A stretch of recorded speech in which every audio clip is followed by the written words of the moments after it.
Hi guys. కొత్త మైదానం బాగా కలిసొచ్చింది. బ్యాటింగ్‌లో మెరిసిన కరణ్, ఆశ్చర్యపరిచిన పోరెల్, ఇక పంత్ కూడా రీ ఎంట్రీ ఇచ్చేసాడు. ఇలాంటి మరిన్ని డీటెయిల్స్‌తో let's start today's video. Welcome to మన క్రిక్ న్యూస్. శనివారం డబుల్ హెడర్స్ మంచి ఇంట్రెస్టింగ్ మ్యాచ్‌తో స్టార్ట్ అయ్యాయి. Delhi Capitals versus Punjab Kings మ్యాచ్‌లో టాస్ గెలిచి పంజాబ్ ఫీల్డింగ్ తీసుకుంది. ముందుగా బ్యాటింగ్‌కి దిగిన ఢిల్లీ క్యాపిటల్స్‌కి మార్ష్ మరియు వార్నర్ అదిరిపోయే స్టార్ట్ ఇచ్చారు. మొదటి 19 బాల్స్‌లోనే వీరిద్దరూ 39 పరుగులు చేశారు. అలాంటి టైంలో హర్షదీప్ బౌలింగ్‌లో మార్ష్ ఔట్ అయ్యాడు. తర్వాత వార్నర్ మరియు హోప్ ఆన్స్లాట్‌ని కంటిన్యూ చేశారు. దీంతో 7 ఓవర్లు అయ్యేసరికి ఢిల్లీ క్యాపిటల్స్ స్కోర్ 68 పరుగులకు చేరింది. 8వ ఓవర్ లాస్ట్‌లో హర్షల్ పటేల్ వేసిన స్లో బాల్‌కి వార్నర్ ఔట్ అవడంతో ఢిల్లీ 74 పరుగుల వద్ద రెండో వికెట్ కోల్పోయింది. దాంతో అందరూ ఎదురు చూస్తున్న పంత్ బ్యాటింగ్‌కి వచ్చాడు. కొంచెం అన్‌కంఫర్టబుల్‌గానే బ్యాటింగ్ చేసినా కూడా చాలా గ్యాప్ తర్వాత ఆడుతున్నాడు కాబట్టి అది సహజంగానే కనిపించింది. ఇంకొంచెం గేమ్ టైమ్ ఉంటే పంత్ మళ్ళీ కంఫర్టబుల్ అవుతాడని అనిపించింది. హోప్ మరియు పంత్ 11వ ఓవర్ వరకు వికెట్ పడకుండా స్కోర్‌ని ముందుకు నడిపించారు.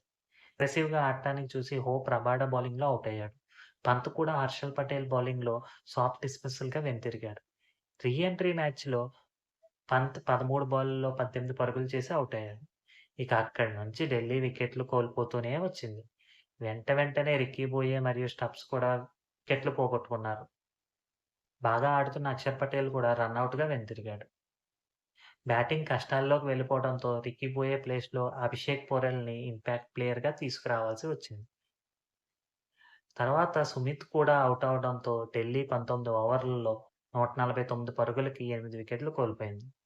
ఇంపాక్ట్ సబ్‌గా వచ్చిన పోరెల్ లాస్ట్ ఓవర్‌లో చితక్కొట్టి 25 పరుగులు సాధించాడు. తన మీద ఢిల్లీ క్యాపిటల్స్ పెట్టుకున్న నమ్మకాన్ని నిజం చేస్తూ 10 బాల్‌ల్లోనే 32 పరుగులు కొట్టాడు. దాంతో ఢిల్లీ క్యాపిటల్స్ 20 ఓవర్లలో 9 వికెట్లకి 174 పరుగులు చేసింది. 175 పరుగుల టార్గెట్‌తో ఇన్నింగ్స్ స్టార్ట్ చేసిన పంజాబ్‌కి ధావన్ మరియు బేర్‌స్టో సూపర్ స్టార్ట్ ఇచ్చారు. 3 ఓవర్లలోనే 34 పరుగులు చేశారు. 4వ ఓవర్ వేసిన ఇషాంత్ శర్మ మొదటి బాల్‌కే ధావన్‌ని బౌల్డ్ చేశాడు. ఇంపాక్ట్ ప్లేయర్‌గా వచ్చిన ప్రభ్ సిమ్రన్ మొదటి 2 బాల్‌ని బౌండరీలకు పంపించాడు. కానీ అదే ఓవర్‌లో అతను కొట్టిన స్ట్రెయిట్ డ్రైవ్ ఇషాంత్ వేళ్ళకి తగులుతూ నాన్ స్ట్రైకర్ వికెట్‌లను పడగొట్టింది. దాంతో అన్‌ఫార్చునేట్‌గా బెయిర్‌స్టో రనౌట్‌గా వెనుతిరగాల్సొచ్చింది. నంబర్ 4లో బ్యాటింగ్‌కొచ్చిన శామ్ కరన్ ప్రభ్ సిమ్రన్‌కి తోడయ్యాడు. కరన్ నిదానంగా ఆడితే ప్రభ్ సిమ్రన్ అటాకింగ్ షాట్స్‌తో రెచ్చిపోయాడు. ఇషాంత్ శర్మకి ఇంజ్యూరీ అవ్వడం కూడా పంజాబ్‌కి కలిసి వచ్చింది. 9 ఓవర్లలో పంజాబ్ స్కోర్ 83 పరుగులకు చేరాక కుల్దీప్ బౌలింగ్‌లో బౌండరీ దగ్గర క్యాచ్ ఇచ్చి ప్రభ్ సిమ్రన్ ఔట్ అయ్యాడు. జితేష్ శర్మ రాగానే రకరకాల షాట్స్ ఆడటానికి ట్రై చేశాడు.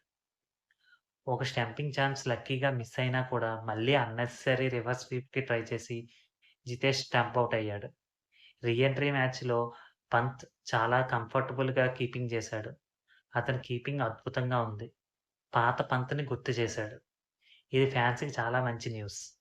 కొంచెం మ్యాచ్ టైట్ అవుతోంది అనిపిస్తున్న టైంలో కరణ్‌కి లివింగ్స్టన్ సపోర్ట్ ఇచ్చాడు. ఇద్దరూ స్పిన్నర్స్ బౌలింగ్‌లో జాగ్రత్తగా ఆడారు. కుల్దీప్ వేసిన బాల్‌కి కరణ్ ఇచ్చిన క్యాచ్‌ని స్టబ్స్ వదిలేశాడు. అది ఢిల్లీకి చాలా కాస్ట్‌లీ మిస్టేక్‌గా మారింది. స్పిన్నర్స్ నిదానంగా ఆడిన ఇద్దరు ఫాస్ట్ బౌలర్స్ రాగానే 6లు, 4లతో విరుచుకుపడ్డారు. కరణ్ ఐపీఎల్‌లో తన 4గో 50ని కంప్లీట్ చేసుకున్నాడు.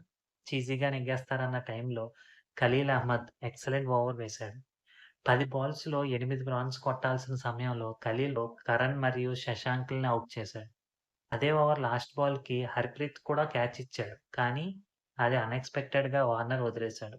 ఆ క్యాచ్ కనుక పట్టుంటే మ్యాచ్‌లో ఇంకో ట్విస్ట్ ఉండేదేమో అనిపించింది. దానికి లాస్ట్ ఓవర్‌కి 6 రన్‌లు మాత్రమే కావాల్సొచ్చింది. లివింగ్స్టన్ 6 కొట్టి పంజాబ్ విజయాన్ని పూర్తి చేశాడు. పంజాబ్ ఢిల్లీ పైన 4 వికెట్ల తేడాతో గెలిచింది. ఏదైతేనేం పంజాబ్‌కి తమ కొత్త హోమ్ గ్రౌండ్ కలిసొచ్చింది. ఫస్ట్ మ్యాచ్‌నే గెలిచేశారు. అదే ఉత్సాహంతో నెక్స్ట్ మ్యాచ్ ఆడతారు. ఇక ఢిల్లీ నెక్స్ట్ మ్యాచ్ ఖచ్చితంగా నెగ్గాలనే కసితో ఆడుతుంది. మరిన్ని వీడియోల కోసం లైక్ చేయండి, షేర్ చేయండి, ఛానెల్‌ని సబ్స్క్రైబ్ చేయండి. Thank you.